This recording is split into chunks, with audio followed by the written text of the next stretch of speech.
जय श्री कृष्णा। आज का हमारा केक चॉकलेट फ्लेवर का है। गर्मियों में थोड़ी बारिश आ रही है, लेकिन इलेक्ट्रिसिटी जाती है तो वीडियो बनाने में थोड़ी दिक्कत आती है। ऐसा मौसम होता है तो क्रीम भी जल्दी मेल्ट होने लगती है। केक को जल्दी आइसिंग करके फ्रीज में रखना पड़ता है। अब हमने केक की फाइनल आइसिंग कर ली है। चॉकलेट की ट्रायंगल और राउंड शेप में गार्निशिंग कट कर ली है। गार्निशिंग बनाने के लिए हमने वाइट और डार्क चॉकलेट का यूज़ किया है। अब हम केक के ऊपर गनाश डालकर फाइनल फिनिशिंग कर रहे हैं। अब गार्निशिंग को लगाकर केक को डेकोरेट कर रहे हैं।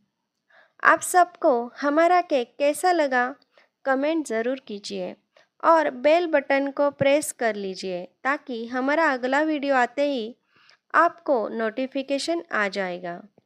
मिलते हैं अगले वीडियो में। Thank you.